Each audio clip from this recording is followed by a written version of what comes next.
Hello and welcome to my Imperfect Knitting Life. This is episode 23. If you're new to my channel, welcome, and if you're returning, thanks so much for coming back. I live in New Zealand on the North Island on a 1-acre block, and I love my knitting, but I also bought a small or a mini commercial spinning mill, and I like to talk about the things that happen in the mill as well and show you my product and yeah, just talk about a few things about life. So welcome to my little spot. The first thing I want to do is actually show you my one finished object, and that is, well, when I say finished, it's actually not 100% finished because I still need to add the buttonholes, which I'm a little nervous about, and the buttons. But anyway, that is the Sunday cardigan by Petite Knits. So here it is, if you want to have a little look. I use my own yarn because I'm really trying to get some things set up for a wool show, the Wool Fest, which is in Auckland, and that's coming up in a month, and I feel like I need to have some samples to show people. So what I did was I replaced the yarn that was recommended in the Sunday cardigan with my own yarn, and I use this, which is a Southdown Suffolk and alpaca blend. So it's fairly wearable just as it is, but I did actually double it up with mohair. So the pattern calls for a yarn of a similar, like I think it's 150 or 160 meters per 100 grams, and that's what I've got here. And then it also doubled it up, but they actually tripled it up because they used two, I dyed this myself, you know, chuffed with that. They used 2 strands of mohair with the single strand of woolen yarn. And do you know what? I think that's just crazy, really, because it's so expensive. The most expensive part of the whole exercise is actually the mohair yarn. But anyway, it came out fine. I'm happy with this, with the 1 strand. So it's a top-down construction if you haven't seen it, and basically it's a rolled collar. I've sewed that up, and then you do some increases in the ribbing, which goes down to the sleeves. Well, it's basically the yoke, isn't it? And then you separate for the sleeves and the body and knit all the way down. Loved it. So nice and long. I mean, at the moment the weather's actually, I think, about 14 degrees, so it's not cold. That's obviously Celsius. I've got a flimsy little dress on because I'm making the most of being able to wear that, and I do not find that itchy at all. I find that comfy. In fact, it's super snuggly, and I can highly recommend that as a pattern. The amount of yarn that I used for the whole thing was less than 500 grams, which included the mohair. So that's a very affordable knit, I think. I mean, if you think it's 25 grams, so the pattern actually recommended, I think, was 175 grams. Let me actually just get it up. The pattern recommended, I think it ended up being 175 grams of mohair, which, if you think every 25 gram balls is $20, that's really expensive. So I'm quite happy with how mine turned out. The buttons that I want to use on here, so it depends on how big I can actually stretch the buttonhole. I might actually ask my sister Millie if she'll give me a hand with that, because she's really good at stuff like that. But my friend Judy, that loves to do the crafty things with me, or on her own, but we have that in common. She made these out of avocado pips. Aren't they awesome? I think they would look perfect. So hopefully I can stretch the holes big enough to use those buttons. Just watch this space. Right, so that's the Sunday cardigan by Petite Knits, and the next thing I wanted to show you was the Florarium. So I had some, last time I asked people about what to do with this mistake I made. I didn't do, well, I've been told you should actually use only superwash when you do these provisional cast-ons with unspun yarn like Lettlopi. I did not do that, and also to use a superwash so it doesn't actually felt, which I suspect it has. The solution that I'm coming up with, which is not necessarily what anybody else would do, is I'm literally going to perhaps ignore that, and I'm going to get this blue yarn here, and I'm either going to pick up a knit, or I'm going to just crochet an edge so that it covers the pink, because luckily the pink's quite pale, and I think it might just cover it up. And then all I've got to do is sew the underarm, and the Florarium will be finished. Clearly way too small for me, but one of my daughter-in-laws has tried it on and it fits her perfectly. So I said to her, well, you could use it on the farm. And she said, I'm not using that on the farm, I'll use it in the house. So yeah, we'll see how that goes. All right, so that basically is my knitting in progress, my completed project. And then the other thing that I want to do is upcoming projects. And some of that's connected to the mill, because I have recently made contact with a lady that's been buying my yarn, and she's really lovely, and she is in her 70s and loves knitting. And I was very cheeky because I asked her and another lady I know if she would do a sample for me, and she was, yay, yes I will. So what she's going to do is the Nordic Bloom vest. Now I did the, what is this Bloom one? I mean, it's Caitlin Hunter, I know that, so it's the same person. So that is the Bloom, what is it called? Look it up. But she's also done one.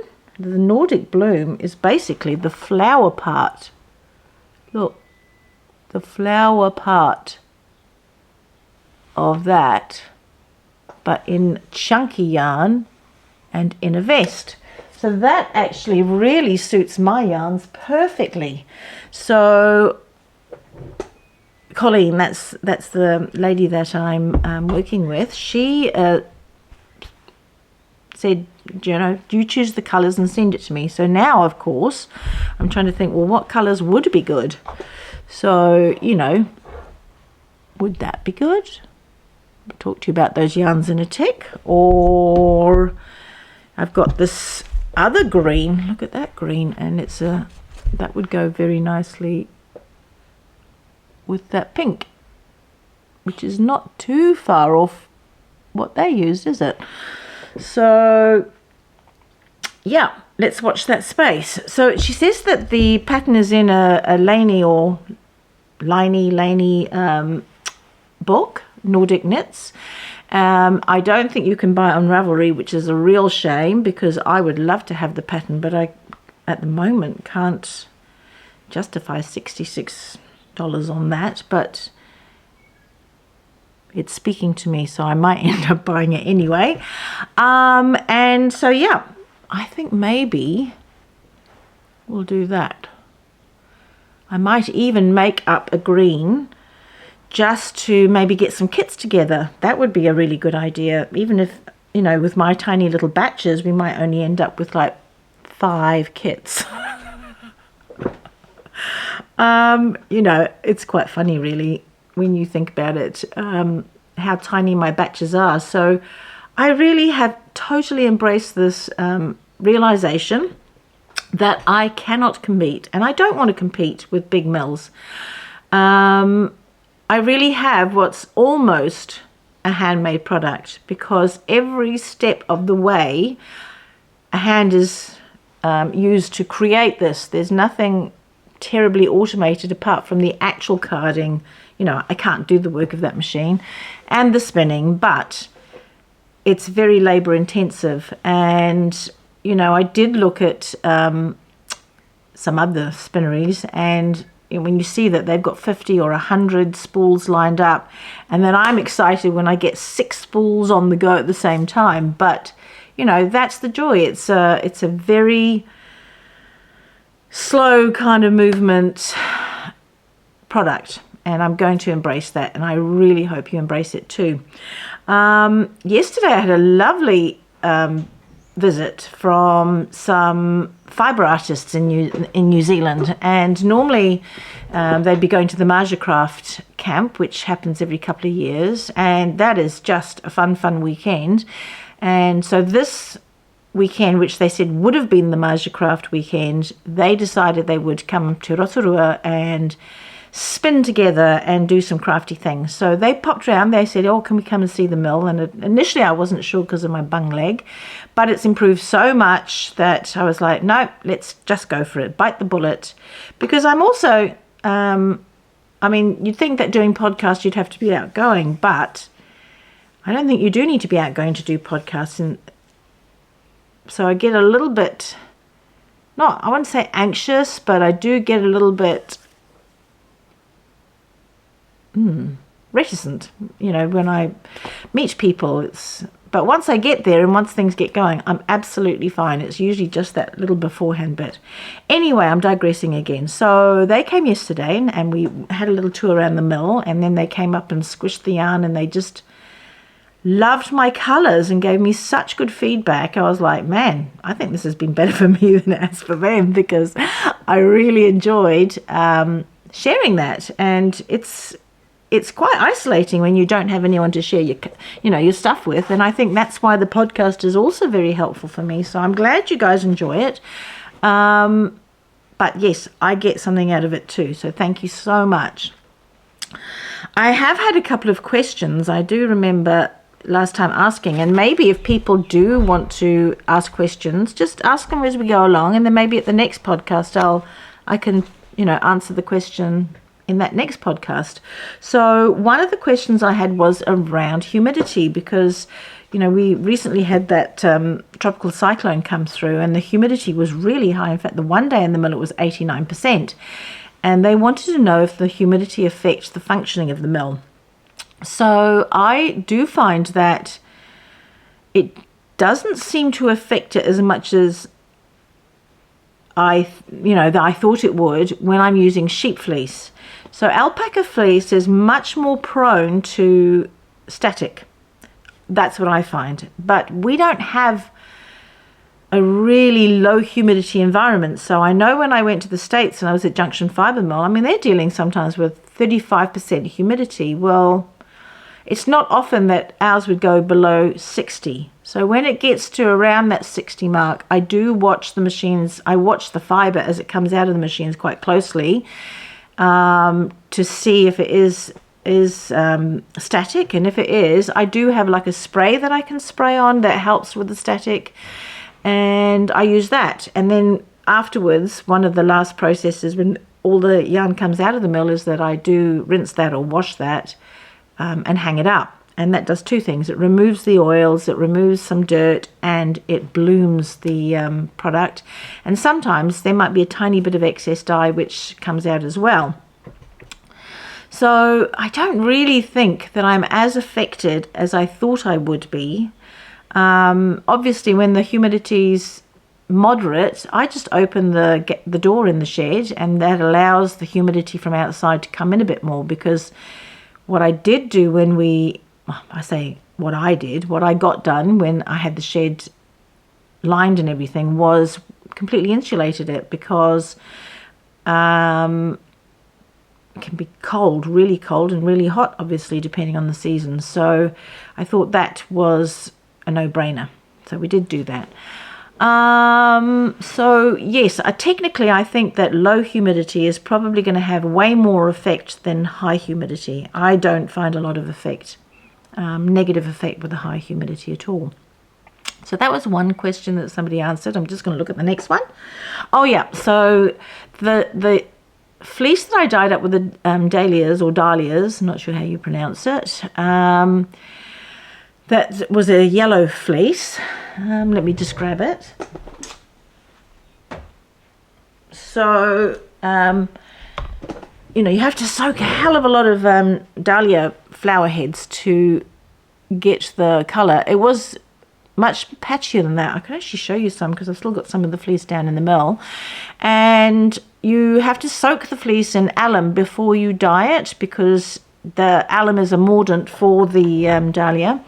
Now, I'm not going to do a lot of natural dyes. There are other people that do that, and I think I can play around a lot more with colors when I'm using the acid dyes, and quite frankly, I think that whole process of growing, like there's a lady, Rosebud in New Zealand, she tries to grow her own dyes in her garden, so she has a dyer's garden, and I literally can't even get out to do the little bit of gardening that I need to at the moment. So the last thing I'm going to be able to manage is a dye garden. But I do like to play, and that was one of the things that I played with. So yeah, what I would like to, oh yes, also you remember this yarn, I was been asking for colors for yarns, and so what I think as well is, if I show a yarn and ask, you can put in the comments a color suggestion, name suggestion, and I can go through them, and I may use it or I may not. It just really depends on, I might come up with something decent myself. So this one here, I've ended up calling it Kingfisher. So a Kingfisher in New Zealand is actually called a kotare, and I'm not going to use that name, but I'm going to use Kingfisher. I think it's quite, and of course the whole Kingfisher is not that color. It is, you know, one of the colors in the feathers.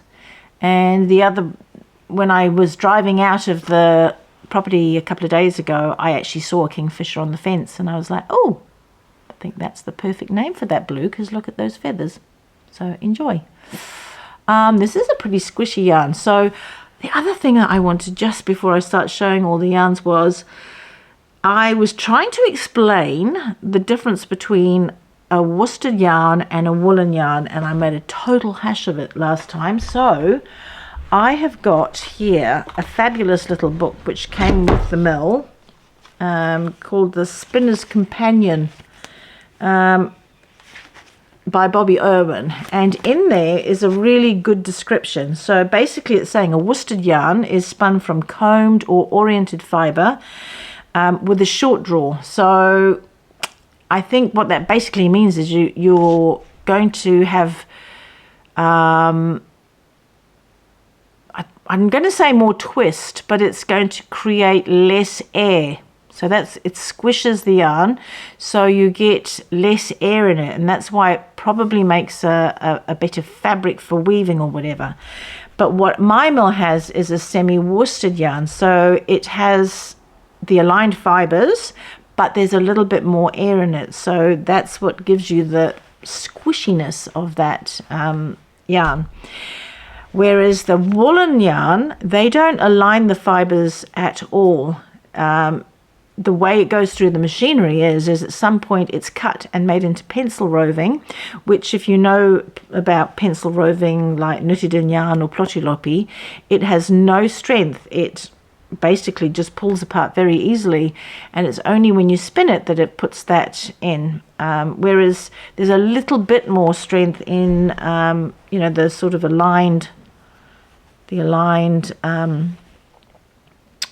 roving. Does that explain it better? So there is a really good video which I just found on YouTube, and I'm going to tell you who that was. It's by somebody called Nitty Natty, and I'm going to put the link in my notes so that you can have a look at that. And she did a tour around the spinnery in Green Mountain Spinnery. So I was so lucky when I went to stay with my lovely crafty friend Marina. We went to the spinnery with a lovely friend of hers and had a look around, and they could sell those little cakes as unspun yarn. I think they should, really. I think they should offer that, because it's just, you know, another little interesting way to do some knitting, and I've done some of that. And she literally, that shows you the process of a woolen mill as opposed to mine, which is a semi-worsted. So if you know, a keen mill person, you might want to go and have a look at that. So that is, yeah, so that's basically the two bits of advice that I was given, and the questions. Right, so what I'm going to do now is I'm going to tell you a little story which happened before the leg incident.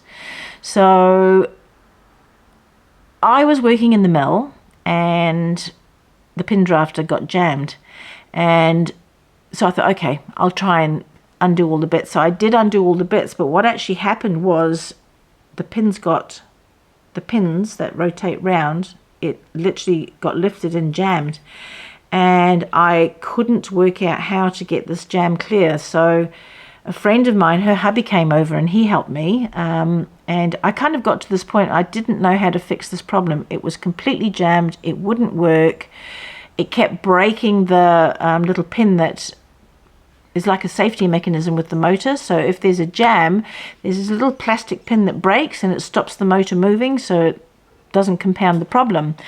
And every single day I went and spent 5-10 minutes looking at the machine, trying to do a couple of bits on it, thinking about the problem. And eventually my friend, her hubby Chris, came round and had a look and helped me clear it a bit more. But there are, you know, where the pins are, there are these two rotating columns, I don't know what to call them, columns, that sort of rotate the pins around and lift them up so they go all the way around. And sorry about that, Red's barking because Roger's back from the gym. And these, the one side rotated very easily, but the other side didn't rotate. I had to like really twist it, and I'm just going to stop a minute. So the one side just really didn't rotate easily, and at the back of the Pindrafter there are like these gears that have to be undone to get access. Well, I don't have that kind of equipment, and so then I spoke to another friend of mine, and he said he recommended someone for me to talk to that might be able to machine me a part if I needed that. So what I did was I called this person, and he popped around and had a look at the machines, and Raj! And he spent a couple of hours there, cleaned it all out, realigned the gears, because that was actually a big part of the problem, was lifting it up and trying to undo it. The gears were completely out, and it went like a charm. But when it wasn't working, which was probably 2 or 3 weeks, I literally thought, well, I cannot make yarn. I can make roving, like I can put stuff through the carder, but I can't make yarn. Am I going to be able to go to Woolfest? And that was very up in the air. So it was such a relief when that got fixed, and yeah, I was back milling to my heart's content. And that person, the guy that came to help me with that, Tom his name is, he was actually one of my old clients' hubby. And I thought, oh, I recognize that name, because of course in today's world, women often don't have the same surname as their partner or hubby. And yeah, so it was quite nice to have a little catch up and see some pictures of his little person that I'd helped them with. Yeah, so that was the Pindrafter. What's the next bit?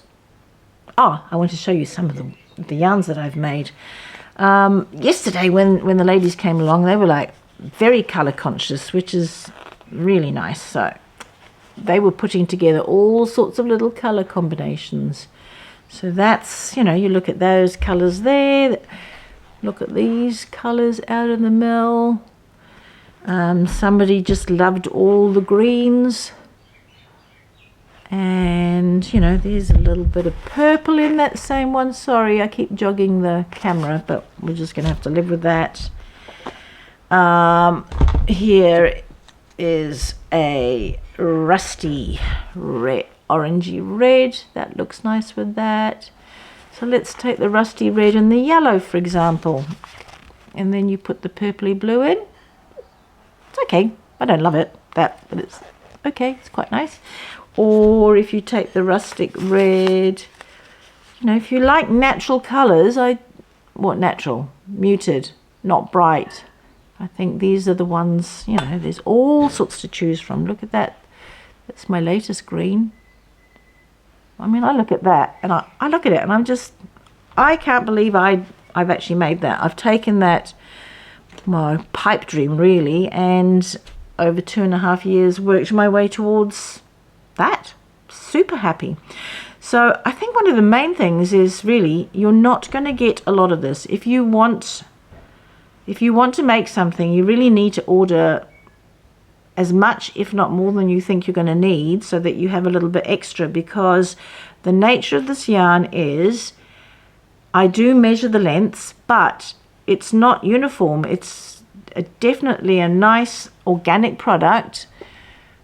You know, it's as close to a homespun as you're going to get without spinning it yourself. So this is what you're going to get. Thick and thin. And that for some people is great. Other people are not going to like it, but there's plenty of stuff at Spotlight and commercial places. There's some great commercial yarns out there, so you know, you'll get that there. I think I showed you last week this in the, did I show you that in the roving? Let me grab it. My granddaughter said, "Oh grandma, it's like a cloud." She loved it so much. No. Oops. Get off. She loved it, but no, I can't find that now. But this is 60% alpaca, Huacaya alpaca, and 40% my Polworth. It's quite a fuzzy little yarn. Does that show up there? But it's really soft. I love it. And I have a name for this because I just think you can't go past sage. That is definitely that sort of grey-green of sage. Love it. So I haven't even yet done the length, I don't think, on that. Let me have a little look. Did I or didn't I? Let me have a look. No. So still need to calculate. Sorry, I've done a funny thing with the camera. I had to move it. I think my yarn knocked it a little bit, so it's a bit crooked now. So I'm just going to tidy it up. Oh, a little bit crooked now. Anyway, so I haven't done the length of that. That should go up on the shop this week sometime.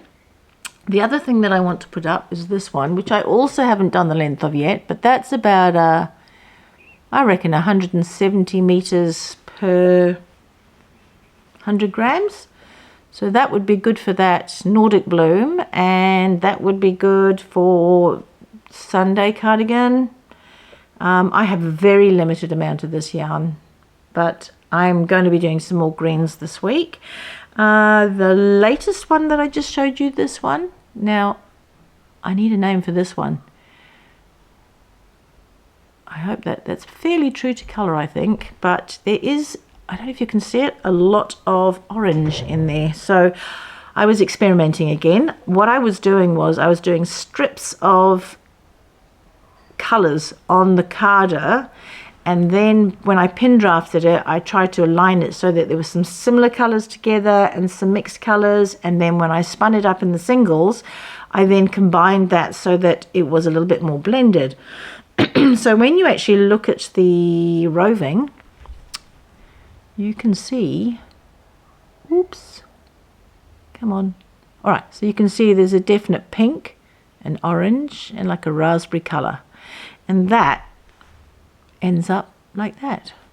So it's a lovely textured colour as well as a textured yarn. And this is 100% Southdown Suffolk.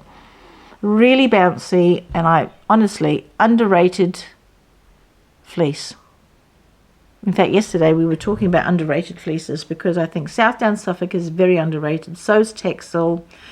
You know, merino really, to me, well, number one, I can only blend it with other things in the mill, but I don't know, I think it pills a lot, and you know, we just got so used to merino, we're not thinking about other yarns. So that's part of what I love too. What do you think about that colour? So I don't actually think that's a me colour, but I could mix it in something, in some colour work. That would be really nice. Hey. So yes, that's the next offering. I really don't want to go on too long, so I'm going to try and keep it short now. Oh, the last thing I want to say is the third person that won yarn contacted me. I was like, yes, Ollie and May, you have been making comments on the videos. She said, oh, I didn't see my name come up. I was like, so, well, now you have. And so she lives in Australia, and it's pretty warm there, so she's thinking about something that she can wear there. In the winter, she might get away, you know, with something like this, the Southdown, or even an alpaca, even if she just made herself like a little shawly scarf thing. So I'm going to have a little chat with her and see what she wants to do. I do also quickly want to tell you that another lovely lady, Jess, she lives here in Rotorua, and she is going to be knitting a sample for Woolfest, and it's, can you see it there? Oops, there. So that's a little toddler. It actually goes up to size age 14. So that is a little vest. Oh, what's it called? I'm going to have to put that in there because, of course, when I took my picture, I didn't put that in. But that is a little vest knit in a mosaic pattern. So I've actually really enjoyed the mosaic. That's what the pressed flowers is a mosaic pattern. And I can't wait to show you that. Yes, so I think that this is about it. Thank you so much for coming along. And I will see you next time, which hopefully is in a week or two. Bye.